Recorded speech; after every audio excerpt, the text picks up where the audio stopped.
Assalamualaikum warahmatullahi wabarakatuh. Ya, kita kemarin sudah membahas mengenai apa itu makna atau hakikat dari ilmu sosiologi. Kita sekarang membahas selanjutnya ya, materi selanjutnya ya.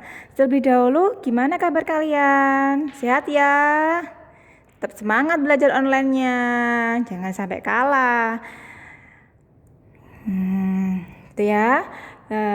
Kita lanjut yuk ke pelajarannya. Nah, silakan dibuka mungkin di buku kalian atau di aplikasi Semamga. Bisa juga mungkin buku-buku yang panduan yang lain, silakan dibuka bebas.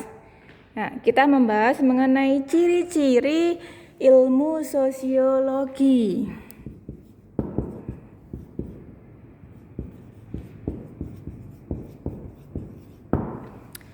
Mungkin di bukumu udah tahu berapa ciri-cirinya? Kalau Bukres ada 4 ciri sosiologi, ciri-ciri ilmu sosiologi sebagai ilmu pengetahuan, jelas ya.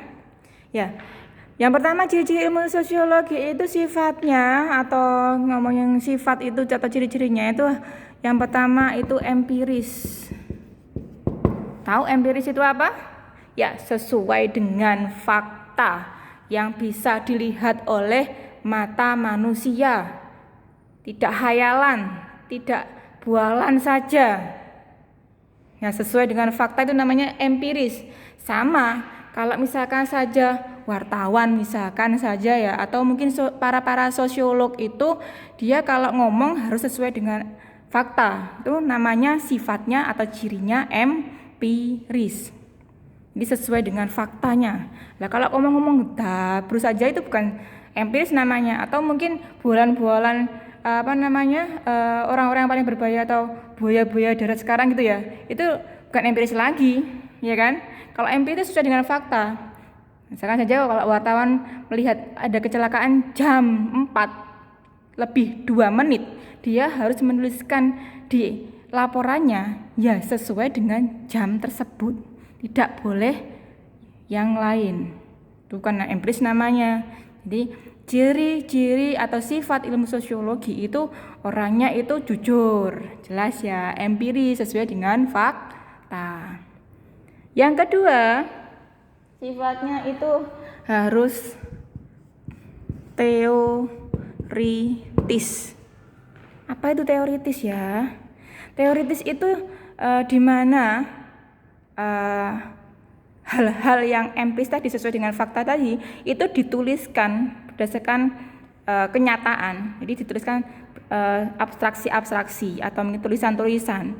Jadi dilaporkan gitu ya. Itu sesuai dengan fakta yang sudah dibuktikan kebenarannya. Maksudnya gimana? Kalau sudah dibuktikan kebenaran berarti kan tidak bualan lagi. Jadi kan sudah istilahnya dipatenkan bahwa itu adalah suatu fakta yang beneran. Itu namanya teoritis. Harus teoritis. Nah, ciri yang ketiga yaitu kumulatif. Di mana yang namanya teori tadi kan bisa saja mungkin kekeliruan dari penulis, kekeliruan dari seorang peneliti mungkin dibantah oleh peneliti yang lain. Oh bukan, kemarin sudah saya lihatnya bukan jam 4 lebih dari 2 menit, tapi jam 4 lebih 3 menit. Nah gitu kan, ini dibantah, tetapi sudah bantahan-bantahan tersebut itu sudah ada buktinya yang nyata, mungkin foto, dokumenter, atau mungkin video, bisa juga kan. Nah itu namanya kumulatif. Apa itu kumulatif? Yaitu hal-hal teoritis yang sudah dibuktikan tadi ini diperbaiki, mungkin ditambahi, bisa jadi dikurangi. Jadi perbaikan teori-teori yang sudah dibuktikan kebenarannya. Mungkin ada juga zaman-zaman kalau dulu kan ngomongnya yang namanya HP itu belum ada, adanya telepon. Nah sekarang sudah ada HP. Berarti kan ilmu itu atau fakta itu kan berubah.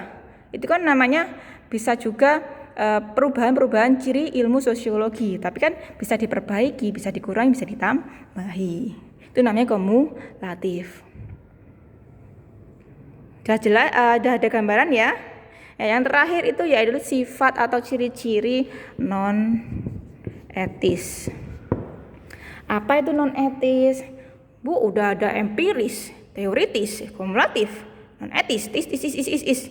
Itu hanya istilahnya biar kalian gampang menghafal gitu aja ya, bisa memahami gitu aja ya. Nah, kalau non etis itu apa? Non etis itu tidak memandang baik buruknya fakta. Enggak memandang dia. Nek misalkan aku nanti mau melaporkan teoriku atau mungkin melaporkan hasil penelitianku ini merugikan saya.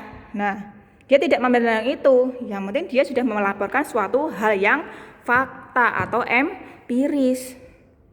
Dia tidak memandang baik buruknya fakta itu bagi dia atau masyarakat. Di sana loh ada korupsi. Berarti kan itu nanti merugikan mungkin perusahaan atau mungkin instansi. Dia kan nggak memandang fakta, tidak memandang suatu baik buruknya fakta, tapi dia berbicara mengenai fakta yang sudah ada, yang sesuai dengan fakta yang sudah dibuktikan kebenarannya. Bu, itu dia menguntungkan bagi dia atau dia merugikan bagi dia. Nah, inilah ada sifat-sifat ciri ilmu atau ciri ilmu sosiologi sebagai pengetahuan. Gimana caranya, Bu? Peneliti-peneliti itu kok sudah bisa menggunakan sifat-sifat ini? Ada 2 metode. Yang pertama itu metode kuantitatif. If lagi, Bu. Iya, biar kalian itu gampang hafalannya atau gampang memahaminya. Kalau ada kata-kata nah ini berarti kuantitas atau jumlah. Berarti bagaimana peneliti itu mengolah datanya, mengolah fakta-faktanya, laporannya itu dengan persentase, bisa dengan bagan, dengan diagram. Nah, kemudian bisa disimpulkan. Berarti kuantitatif itu ngomong metode yang dapat digunakan, yang dapat diolah menggunakan statistik atau berupa angka-angka. Kebalikannya dengan metode kualitatif, if lagi ya. Nah, ini kalau ngomong kualitatif, jadi kualitasnya nggak harus angka. Kalau angka kan wah sudah ini 25%. Ini keuntungan kita. Nah, kalau ini kalian harus bisa menjelaskan perolehannya bagaimana, prosesnya bagaimana, kejadiannya bagaimana, sejelas-jelasnya. Ini biasanya fakta itu muncul dari mungkin interview atau mungkin dari foto-foto yang sudah dibuktikan. Ini dengan cara melihat angka ini melihat dengan deskripsi atau gambaran, itu ya. Mungkin ada hal yang bisa diskusikan. Silakan. Assalamualaikum warahmatullahi wabarakatuh.